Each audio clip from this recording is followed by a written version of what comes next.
हज की 3 किस्में हैं। हज की पहली किस्म है हज इफराद। क्या किस्म है? हज इफराद। हज की पहली किस्म क्या है? हज इफराद क्या है? हज इफराद यह है कि बंदा एहराम बांधे हज की नीयत से, और अब ये एहराम खुलेगा हज के बाद, हज कंप्लीट होने के बाद, इससे पहले एहराम नहीं खुलेगा और इसमें कोई उम्रा नहीं है।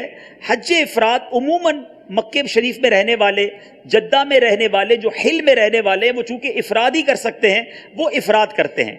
आफाकी हाजी, अच्छा आफाकी हाजी कौन होते हैं? आफाकी हाजी वो होते हैं, हम सारे आफाकी हैं, जो बीकात के बाहर हैं वो आफाकी कहलाते हैं, और जो बीकात के अंदर रहते हैं वो हिल्ली कहलाते हैं। ठीक है, तो अब हम आफाकी हाजी हैं। आफाकी हाजी के पास ऑप्शन होता है कि वो तीनों किस्म के हज कर सकता है, हज इफराद, हज तमत्तो और हज किरान। ये तीनों किस्म के हज हम कर सकते हैं, मगर हज इफराद हमारे लिए डिफिकल्ट है। क्यों डिफिकल्ट है?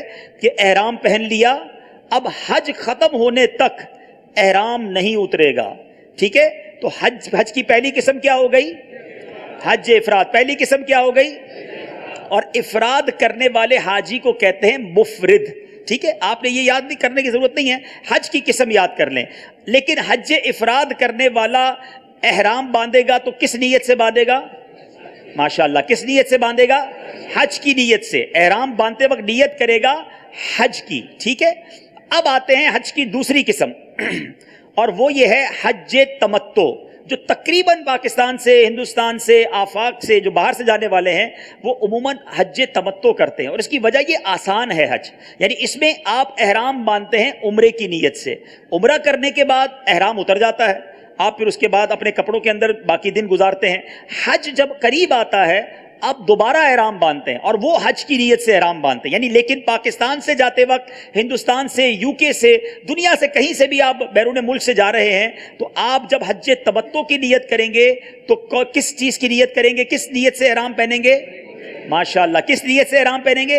Very good. अगर हज की नीयत से कोई एहराम पहनेगा तो वो कौन सा हज होगा? हज इफराद। क्या होगा? उम्रे की नीयत से एहराम पहनेंगे तो वो हज कौन सा होगा? हज तमत्तो। अब है हज किरान, तीसरी किस्म। हज किरान जो है ये सबसे अफजल हज है, लेकिन इसमें उम्रा और हज दोनों साथ शामिल हैं। ठीक है, जो हाजी एहराम पहनेगा, अब उसने उम्रा करना है, उम्रा करने के बाद एहराम नहीं उतारना, ऑल द वे वो एहराम में रहेगा। कब तक? जब तक हज ना कर ले। हज के बाद उसका एहराम उतरेगा। तो अब उसने जब एहराम बांधना है तो 2 नियतें एक साथ करनी है, हज की और उम्रे की। जब हज किरान करना होगा तो कौन सी नियत करेगा? हज और उम्रे की एक साथ नियत करेगा। बिल्कुल ठीक है। एक बार मैं जहाज में बैठा, हज पे जा रहे थे, बहुत सारे हाजियों ने एहराम पहना हुआ था। मैंने कहा हुजूर आप कौन सा हज कर रहे हैं? तो मेरा मुंह देखने लगे, कौन सा हज क्या होता है भाई? हज कर रहे हैं?